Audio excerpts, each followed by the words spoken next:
जय हिंद दोस्तों, welcome to ज्योतिर्मय। दोस्तों, आज हम स्वागत करेंगे हमारे आदरणीय बड़े भाई अवनीश पीएन शर्मा जी का, फाउंडर एंड एडिटर प्रारब्ध, बहुत जबरदस्त प्रतिष्ठित चैनल और राष्ट्रवादियों में सबसे ज्यादा अग्रणी। भैया बहुत बहुत धन्यवाद, आज आपने टाइम दिया। हरिमोहन जी, आपको प्रणाम। आपके सभी दर्शकों को नमस्कार जी। भैया संभल को संभालने लगे तो मियाँ जी बौखला गए। वक्फ बोर्ड ने पूरे संभल को ही पर अपना दावा कर दिया। 4 किलोमीटर तक का इलाका पूरा अपना। एक तरफ एक परत हटाते हैं तो एक मंदिर, दूसरी परत हटाते हैं तो कुआं, तीसरी तरफ हटाते हैं, तीसरी परत हटाते हैं तो बावड़ी, चौथी परत हटाते हैं तो अंदर की तरफ बहुत जबरदस्त लेवल के एक पूरा का पूरा ऐतिहासिक स्ट्रक्चर दिखाई दे जाता है। अब जब ये सब चीजें चल रही होती हैं तो संभल के अंदर अब एक सर्वे के चक्कर के अंदर जो हिंसा हुई उसमें 1978 की हिंसा भी याद आ गई। वो वाली फाइल भी खोल दी। अभी तक हम कश्मीर फाइल को ही चीखते थे, चिल्लाते थे।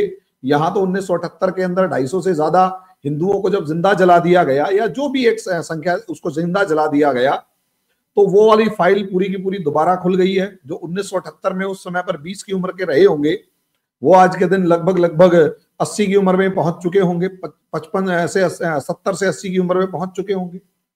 अब पजामे तो उनके भी गीले पीले हो रहे होंगे। मैं उस पर अभी बाद में जाऊंगा। लेकिन आपको नहीं लगता एक जरा सा सर्वे जो नॉर्मली मुसलमान बिहेव करता था वैसे ही तो बिहेव कर रहा था? एक सर्वे के नाम पर जैसे मुसलमान बिहेव करता था वैसे बिहेव कर रहा था, और बिल्कुल एग्जैक्टली मतलब कोई चेंज नहीं था, वो बिल्कुल वैसा ही बिहेवियर था। अब समस्या यहां ये आ रही है कि बाबा का जो बिहेवियर है वो वैसा नहीं है जैसी पुरानी सरकारें करती थी। वक्फ बोर्ड ने आखिरी ब्लैकमेलिंग करनी शुरू करी कि भाई हम दावा कर देते हैं, फिर देखते हैं क्या करेंगे। बाबा कहता है ठीक है, एक काम करो, सारी प्रॉपर्टीज के जितने कागज है पहले चेक कर लेते हैं कि सच्चे कागज हैं भी या नहीं। पता लगा वो झूठे निकले तो बाबा ने एक नहले पे दहला मारा कि ले भाई तुम अपनी सारी जितनी भी प्रॉपर्टीज है ना, सबके पेपर ले आओ। ओवैसी यही तो कह रहा था कि 90% प्रॉपर्टीज के कागज ही नहीं है। 1.25 लाख में से 12,000 के कागज है, बाकी के है ही नहीं। बाबा कर क्या रहे हैं? ये रुकेंगे कब? बाबा ने तो मतलब बैंड बजा दी।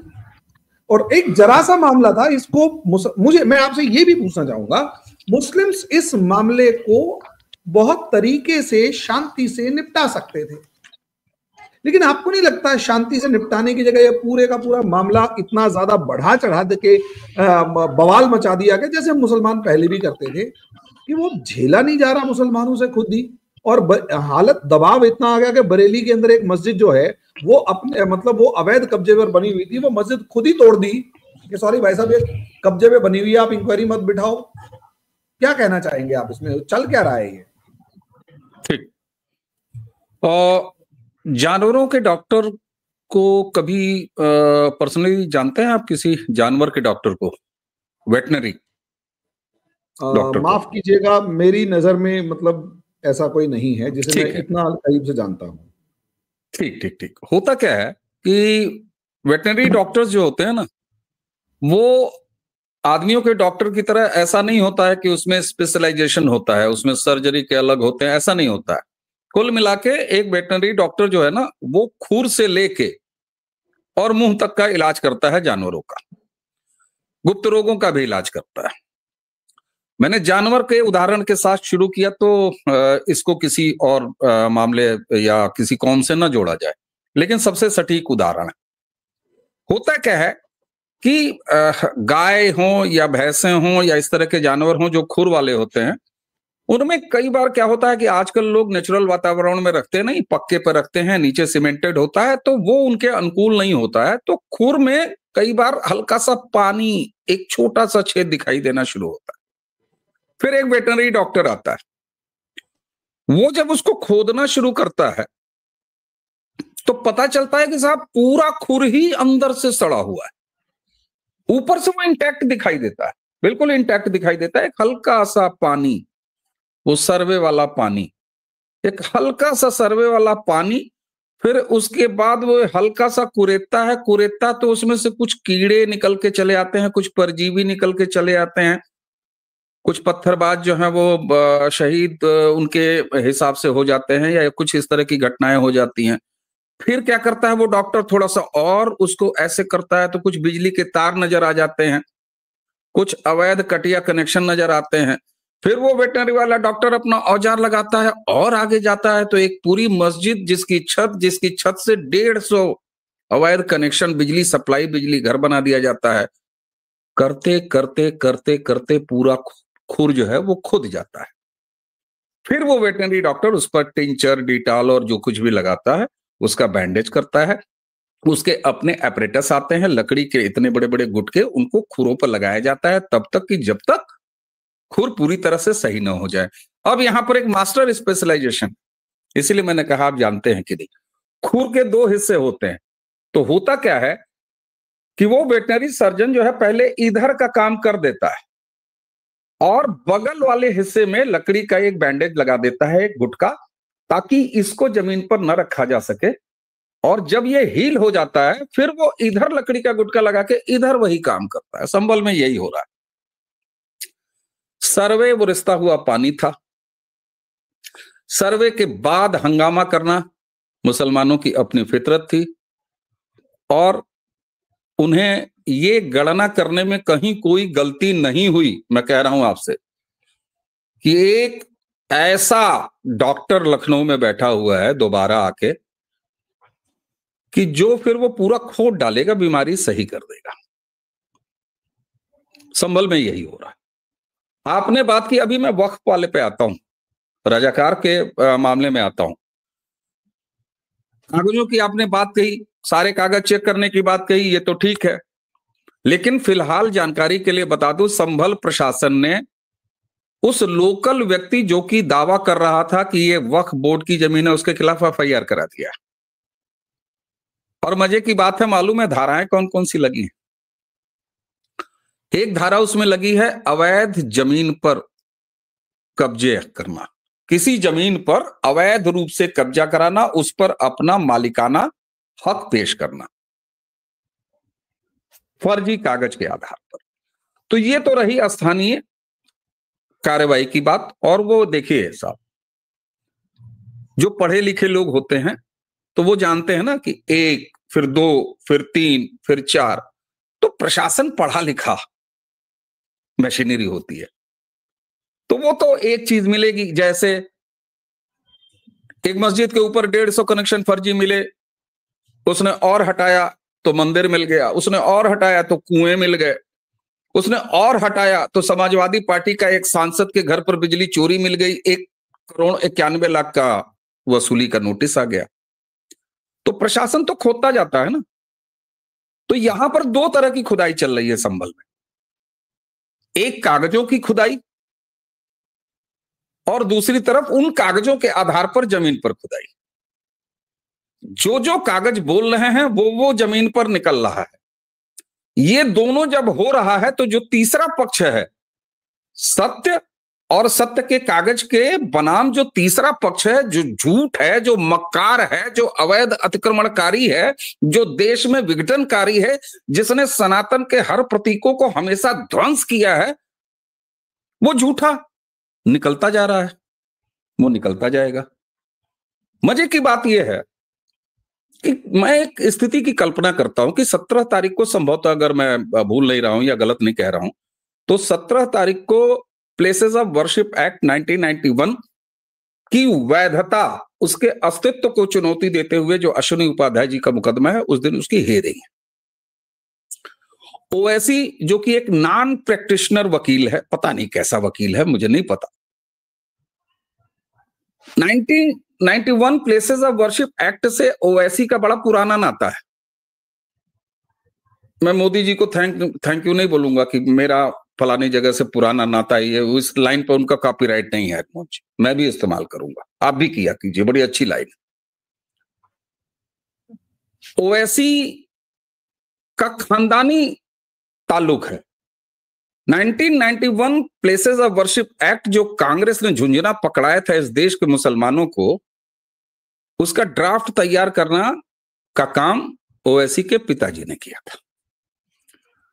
तो सबसे पहले तो वैसे से सवाल पूछ ले मुसलमान कि तुम्हारे अब्बा जान ने वो 3 छेद क्यों छोड़ दिए थे जिसके तहत ये सारे सर्वे ऑर्डर हो रहे हैं। हालांकि ये सवाल तो मुसलमानों को जाके सोनिया गांधी का कॉलर तो नहीं, आंचल पकड़ के पूछना चाहिए, प्रियंका वाड्रा का आंचल पकड़ के पूछना चाहिए, और राहुल का तो कॉलर पकड़ लेना चाहिए और पूछना चाहिए कि ऐसा कौन सा कानून बना दिया तुमने कि आज ये लोग जो है हर जगह सर्वे करा रहे हैं। सुप्रीम कोर्ट ने ये जो इनका वक्फ वाला नई नौटंकी थी उसको भी उसी मुकदमे के साथ क्लब कर दिया, क्योंकि ये कह रहे थे कि 1991 का प्लेसेस ऑफ वर्शिप एक्ट है और ऐसे में जो है इस तरह की खुदाई वगैरह नहीं होनी चाहिए, और तो और साहब ये वक्फ की जमीन है। एक तो वक्फ वो बोलते नहीं, वक्फ बोलते हैं, तो वक्फ की जमीन है। तो सुप्रीम कोर्ट ने कहा कि बड़ा अच्छा आला हजरत, आ जाइए यहाँ पर, 17 तारीख को एक मुजस्समा निकल रहा है, ये तो जिस कानून की आप जो है बार बार कसमें खाते हैं वो अच्छा बच्चा है, सच्चा बच्चा है, अवैध है या कोई मतलब वैध है कि अवैध संतान है, इसी पर होना है, तो लो भैया उसको भी क्लब कर लो। तो ये भी 17 तारीख को सुना जाएगा, यानी फैसला बहुत जल्दी भी आ जाएगा इस मामले में। ओवैसी को सलाम। अब एक बात मैं कहता हूं दर्शकों, क्योंकि यही बात मैंने अपने यहां एक वीडियो पर कहा था तो 4-5 कमेंट ऐसे आ गए, क्यों आपने कह दिया कि पूरी जमीन वक्फ की। अरे भाई मैं एक रूपक गढ़ रहा हूं दर्शकों। हरिमोहन भाई हम मान लेते हैं, चलिए यार वो वैसे ही हमने मान लिया कि पुलिस चौकी संभल की जामा मस्जिद सो कॉल्ड हमारा हरिहर मंदिर के सामने अगर बनाई जा रही है वो वक्फ की जमीन है, लो दे दिया, बहुत बड़ा दिल है। आप कैमरे के पीछे बोलते हैं, मैं कैमरे के सामने बोलता हूं, बहुत बड़ा दिल है, दे दिया कि वक्फ की ही है। लेकिन अगर देश के आंतरिक सुरक्षा का मामला हो तो वक्फ क्या, वक्फ क्या, वक्फ के अब्बा हुजूर की भी अगर कोई जमीन होगी तो वहां थाना बनेगा, वहां पुलिस चौकी बनेगी। क्यों? क्योंकि ये राष्ट्रीय सुरक्षा का मामला है। और तो और तुम्हारे चरारे शरीफ या तुम्हारा कोई भी जीरो लैंड पे, बॉर्डर पर जीरो लैंड पे तुम्हारी अगर कोई वक्फ की जमीन है तो वहां सेना का बंकर बनेगा, राष्ट्रीय सुरक्षा का मामला है, बनेगा। शरीफों के मोहल्ले में एक पुलिस चौकी बन जाए तो आपस में एक बात होती है, वाह यार ये बड़ा अच्छा काम हो गया यार, चलो यार अब ये पुलिस चौकी बन गई, कम कम इस बहाने जो है ये मामा जी लोग मजाक में हमारे यहाँ कहते हैं ना पुरानी कहावतें कि यार यहाँ पुलिस की पिकेट रहेगी, ये रहेगी। आसपास के इलाके वाले शरीफ लोग बड़े खुश हो जाते हैं कि हमारे यहाँ पुलिस चौकी बन गई। जिस देश में पाखंडी शुद्धतावाद बघारने वाले ये कहते हैं Yogi ji law and order संभालिए, लॉ एंड ऑर्डर, और उनको इस बात की उम्मीद रहती है कि हर व्यक्ति के पीछे AK-47 जैसा कोई सोफिस्टिकेटेड असलहा लेके पुलिसकर्मी क्यों नहीं उसके जान की रक्षा, उसके माल की रक्षा करना हुआ तैनात कर दिया जाता। अगर उसके मोहल्ले में पुलिस चौकी बन रही है तो दर्द क्यों हो रहा है? पुलिस की गाड़ी, पुलिस का सायरन सुन के चोर भागता है, लुटेरा भागता है, गिरहकट भागता है। हमारे अंदर एक पॉजिटिव एनर्जी का संचार हो जाता है जब हम किसी मॉल, किसी दुकान, किसी स्टेशन, किसी प्लेटफॉर्म, किसी एयरपोर्ट पर यह देख लेते हैं कि सावधान आप कैमरे की निगरानी में। हमें एक अच्छा फील आता है कि चलो ठीक है यार। लेकिन अगर CCTV लगाने से कोई इलाका परेशान है तो इसका मतलब वो अवैध है। और साहब देखिए, जिसका DNA अवैध है उसके लिए फिर सारी चीजें अवैध है। इसीलिए मैं कहता हूं कि भारत, बांग्लादेश, पाकिस्तान में कोई भी मुसलमान नहीं रहता। ये सारे के सारे कन्वर्टेड हिंदू हैं। इनके पास अपनी जमीनों, अपने मकानों के कागज तो छोड़ दीजिए, अगर अपने खानदान के कागज निकालेंगे तो चौथी पीढ़ी श्यामलाल रामलाल निकल के सामने आ जाएगी। इसीलिए ये नारा गढ़ते हैं कागज नहीं दिखाएंगे। लेकिन इनके विरुद्ध सनातन क्या करता है? सनातन कागज निकालता है, रामलला का भी कागज निकालता है, क्योंकि उसके पास सच है, कागज है। वो कृष्ण जन्मभूमि का भी नक्शा निकालता है, वो काशी विश्वनाथ का भी नक्शा निकालता है, वो हरिहर मंदिर का भी नक्शा निकालता है, बताता है कि 19 कुएं बरामद होते हैं। अरे शर्म से मर जाना चाहिए, तुम झूठ और मक्कार हो। खुद इलाका खाली करके भाग जाना चाहिए और भीख मांगनी चाहिए कि सर हमें ईडब्ल्यूएस का कोई काशीराम आवास योजना या पीएम हाउस वाला जो योजना है उसमें कोई एक मकान दे दो, हम इसी के पात्र हैं, हम इसी के लायक हैं। इन्हें शर्म नहीं आती? ये कैसे बेशर्म लोग हैं भैया।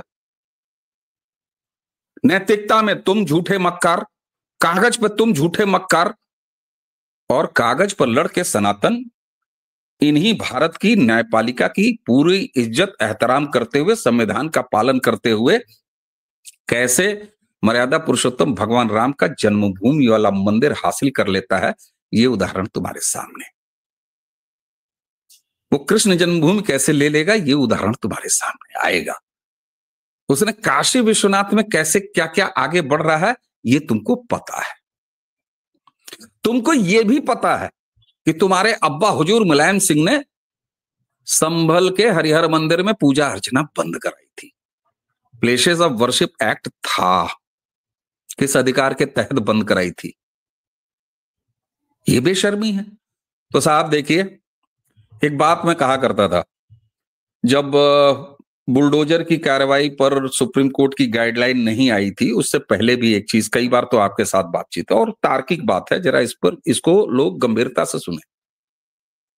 जब भी लोग सवाल उठाते थे कि अरे साहब ये क्या है, कोई अपराधी जो है अपराध करता है, इनकाउंटर उसका तो योगी जी करते ही है मान लो, उसके बाद उसका घर कैसे किस आधार पर गिरा देते हैं, बुलडोजर कैसे चल जाता है?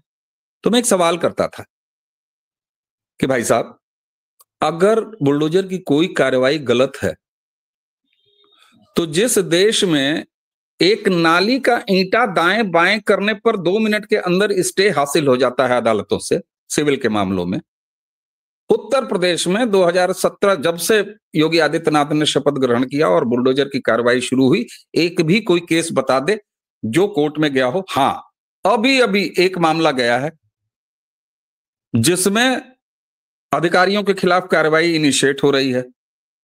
क्यों? क्योंकि अब सुप्रीम कोर्ट की गाइडलाइन है, अगर उस गाइडलाइन का पालन पूरी तरीके से नहीं करोगे तो यह गलती लोकल प्रशासन की है। लेकिन सारी प्रक्रियाओं का पालन करके बुलडोजर चलते थे। एक बात और, लोग कहते थे कि केवल मुसलमानों के घर ही क्यों जो ढाए जाते हैं, तो यह सवाल तो उल्टा उनसे पूछना बनता है कि तुम ही सारे अवैध कब्जे क्यों करके रखते हो? बताओ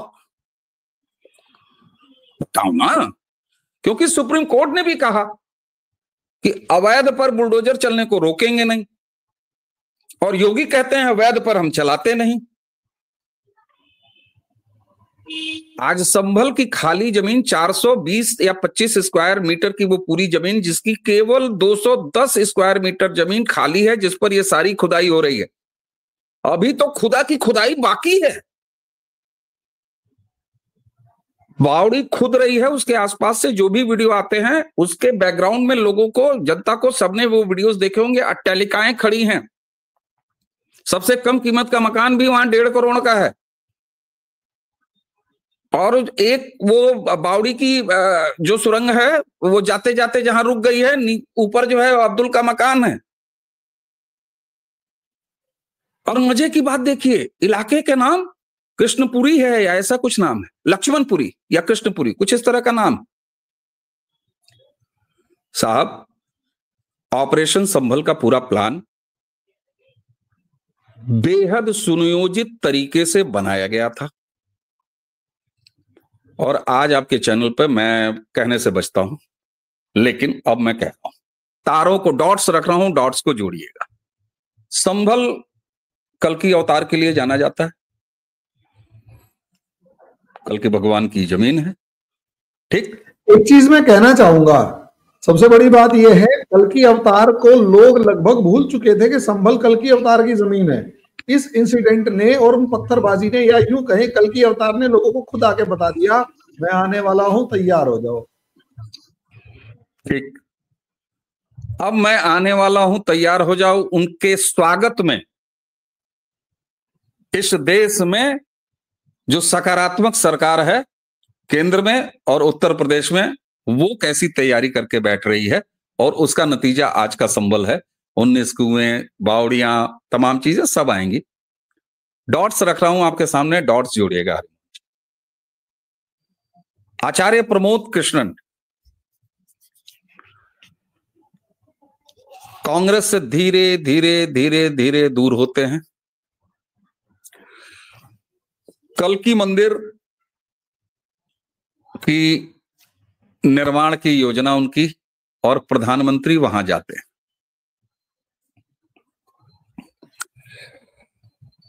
नरेंद्र मोदी के बारे में एक शेर में न जाने कौन सी बात कहां कैसे कही जाती है, हो सलीका तो हर बात सुनी जाती है।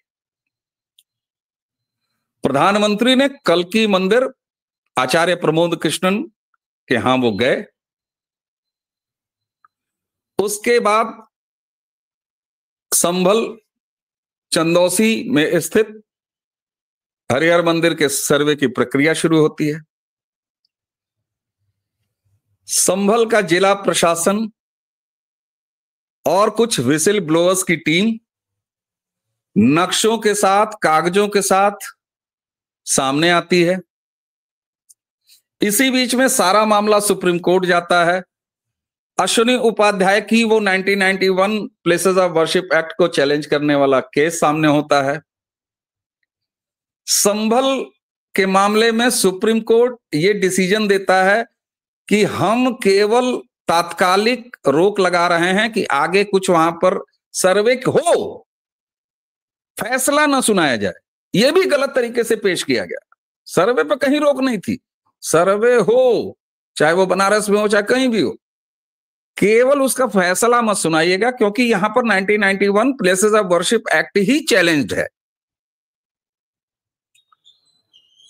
ये रोक लगाई। उसके बाद अपने आप चोर की दाढ़ी में तिनका, सर्वे पर बवाल होना, पत्थरबाजी होना, ये सब कुछ एक सुनियोजित व्यवस्थित मॉडल है सत्य के अन्वेषण का। मैं फिर कह रहा हूं, सत्य के अन्वेषण का। सरकारों और जिम्मेदारों की अपनी मजबूरियां होती हैं, संवैधानिक मजबूरियां होती हैं। इसी वजह से भारतीय जनता पार्टी जिस जन आंदोलन से खड़ी हुई है पार्टी है, वो राम मंदिर आंदोलन। लोग कहेंगे आप उसे धार्मिक आंदोलन क्यों नहीं कह रहे, क्यों उसे जन आंदोलन कह रहे हैं? तो उसके लिए मैं एक बात कहता हूं, भारतीय जनता पार्टी मर्यादा पुरुषोत्तम भगवान के राम जन्मभूमि मंदिर निर्माण की बात अपने इलेक्शन मैनिफेस्टो में लिख कर चुनाव लड़ने वाली पार्टी रही है। वो लिखते क्या थे कि जब हम सरकार में आएंगे तो अयोध्या में श्री राम जन्मभूमि के मंदिर निर्माण का मार्ग प्रशस्त करेंगे, क्योंकि सरकार का कोई सरोकार नहीं होता मंदिर निर्माण में। इसलिए कोई सिविल विसिल ब्लोअर जब कागज लेके आता है और डीएम संभल से ये अपील करता है, उनके पास ये दरख्वास्त देता है कि साहब ये हमारे पास पुराना नक्शा है और इस नक्शे के हिसाब से यहां कुआं है, यहां बावड़ी है। डिस्ट्रिक्ट एडमिनिस्ट्रेशन अपने नक्शे से उसका मिलान करता है। तीसरा, उसको गाइडेंस मिलती है हिंदू धर्म ग्रंथों की, जो हमारे ऑथेंटिक डॉक्यूमेंट्स हैं। उन तीनों के समुच्चय से सत्य का अन्वेषण होता है। एक भी रिट अभी तक न गई है न जाएगी, मेरा दावा है। नकली कागज लेके आने पड़ते हैं। नकली लेके आने पड़ेंगे, असली लाएंगे तो अब्बा, बड़े अब्बा हुजूर रामलाल निकलेंगे भाई। ये बहुत बड़ा समय भारत के मुसलमानों के लिए, बहुत बड़ा समय। बहुत बड़ा समय क्या हरिमोहन जी, बहुत बड़ा अवसर है। अवसर यह है कि ऐसे ही जैसे बरेली का उदाहरण आपने गिनाया कि हजरात हजरात हजरात हजूर की बड़ी नेमतों से हमारे अहाते में एक हिंदू मंदिर निकल आया है, कृपया इसे सही करें। ऐसे ही जितने भी ऐसे धर्म स्थान हैं जो चीख चीख के आज भी बताते हैं, उसकी पहले पुनर्वापसी वो आवश्यक है। इसलिए संभल में जो कुछ भी हो रहा है हरमोहन जी, सत्य का अन्वेषण है, सांच को आंच नहीं। सत्य कभी पराजित नहीं होता, न होगा। बस सभी राष्ट्रवादी और सनातनियों से एक मैं बार बार रिपीट करता हूं कि यह सब हो कैसे रहा है। माना मेरी जान कि ये सारे सरकार के विषय नहीं है, लेकिन अगर हम उत्तर प्रदेश वाले एक कलंकित पार्टी और कलंकित व्यक्ति मुलायम सिंह यादव की सरकार चुन के उसे मुख्यमंत्री बनाती है, तो हरिहर मंदिर में चल रही पूजा को रोक दिया जाता है। बनारस में ज्ञानवापी में पूजा रोक दी जाती है। लेकिन जब हम 2014 से राष्ट्रीय स्तर पर नरेंद्र मोदी की सरकार बनाते हैं, उत्तर प्रदेश में 32 साल के पुराने रिकॉर्ड को तोड़ते हुए दोबारा योगी आदित्यनाथ की सरकार बनाते हैं, तो फिर सनातन का पुनरुद्धार होता है, इनरिचमेंट होता है, संवर्धन होता है।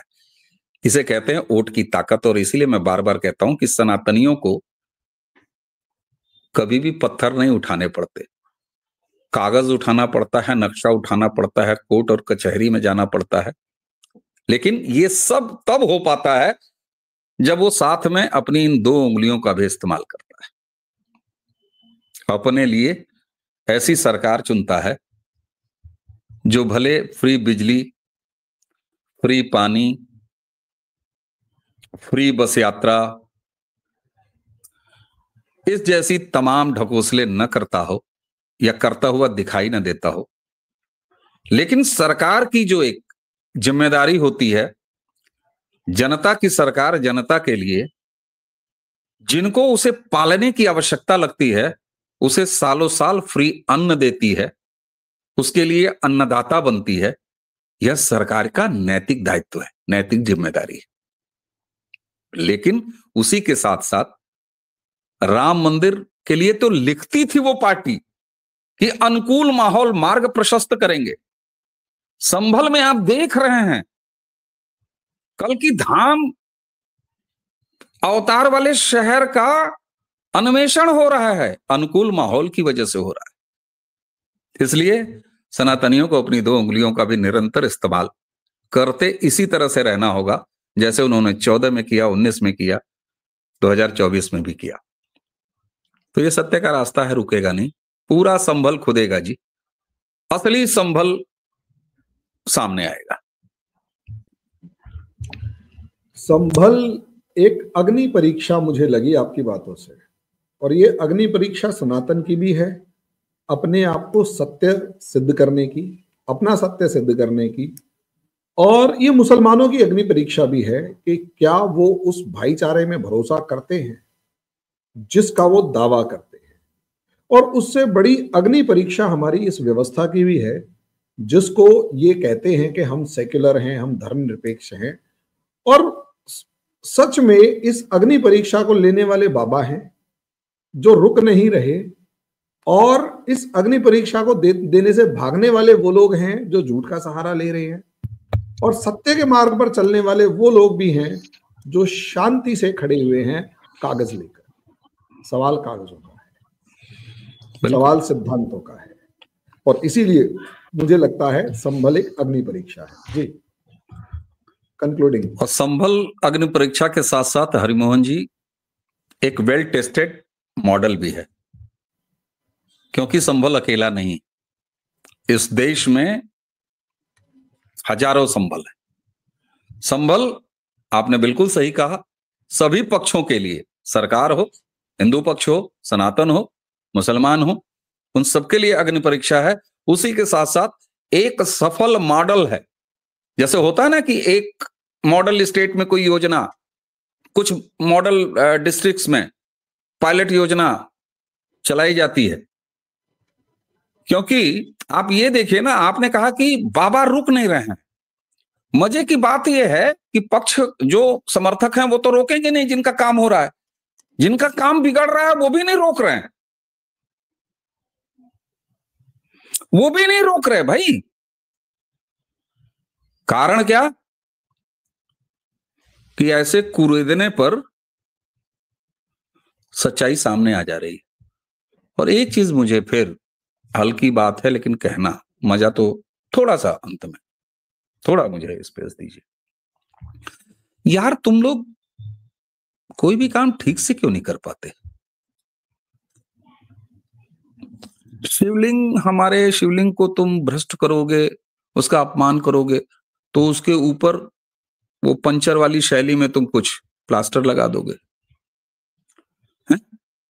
हमारे संस्कृत विद्यालय अजमेर, उसको अगर तुम डिस्टर्ब करोगे तो ऊपर से तोड़ ताड़ के उसके बाद 2.5 दिन का झोपड़ा, वहां सब पत्थर दीवारें चीख चीख के बोलती हैं। यही हाल बाबरी में था, साफ पता चलता था। काशी उदाहरण है, साफ पता चलता है।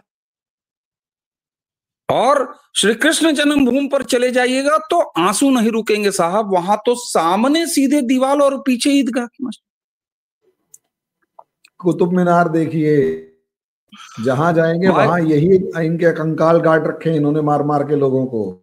अब ऐसे में जब संभल में होता हुआ दिख रहा है, पूरी जनता देख रही है कि अब्दुल के मकान के नीचे उसकी नींव के पास तक पहुंच गई है, और अब खुदेगी तो पता चला उधर अब्दुल अपने आंगन में नहा रहा होगा और नीचे बावड़ी है। तुम यार कोई काम ढंग से नहीं कर पाते। वजह यह है कि तुमने सब कुछ बहुत जल्दीबाजी में किया है। तुम्हारी उम्र ही कितनी है? 1600 साल, 1400 साल।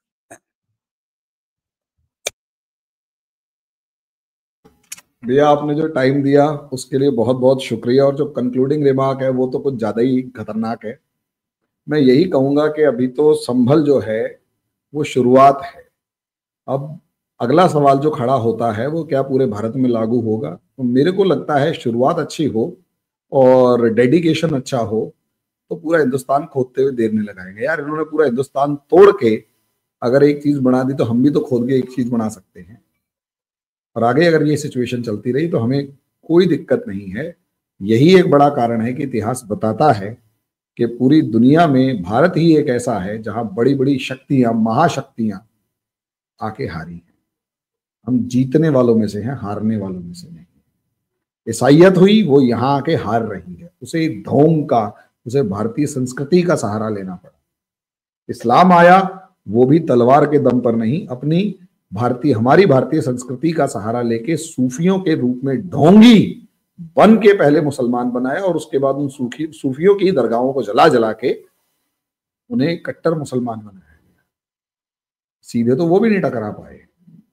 और फिर भी अगर 1000 साल तक लड़ाई लगातार चलती रही तो हमें समझना होगा, फिर भी नहीं आ रहे, 1000 साल में भी नहीं आ रहे। कहा तो 10-10, 15-15 साल में पूरा पूरा देश हार जाता था, हम 1000 साल में नहीं आ रहे। तो भैया हम हारे हुए नहीं, हम जीते हुए हैं। बस फर्क अब इतना आया है कि पृथ्वीराज चौहान के बाद दिल्ली में एक और हिंदू, वास्तविक हिंदू, न्यूयॉर्क टाइम्स में बिल्कुल सही लिखा था, revival of Hindu kingdom in India. वो यही तो था। और पहले दिन हिंदू थोड़ा ना दिखाई देंगे, ये संभल में दिख रहा है। कुछ कहना चाह रहे हैं भैया? नहीं, मैं कहना नहीं चाह रहा हूं। देखिए, एक बात आती है कि यार सब कुछ इतना पुराना है, अब क्यों ये खोद के गंगा जमुनी तहजीब को? तुमने हमारे राम मंदिर का ध्वंस कर दिया था, तो क्या इस देश के करोड़ों करोड़ों सनातनियों के हृदय से राम चले गए? राम हमारे यहाँ, फर्क सिर्फ इतना आया है, टेंट फटे टेंट में थे, अब अच्छे से अपने घर में चले गए। कृष्ण जन्मस्थान को तुम ध्वंस कर दिया। कृष्ण इस जीवन से, ये है रेडिकल कह सकते हैं लोग, मेरे बाप दादाओं की जमीन है, मैं लूंगा, काम खत्म। तुम्हारे बाप दादाओं ने कब्जा किया था, मैंने नहीं। अरे जब तेरा वक्त था तो तूने किया। इसलिए मैं कहता हूं कि 2 उंगलियों के सहारे हम अपना वक्त लेके आए हैं। एक पे स्याही लगवाते हैं पोलिंग बूथ पे जाके, दूसरे से ईवीएम को टो करते हैं, और तुम्हारी चीखें इसी तरह से निकलती रहेंगी।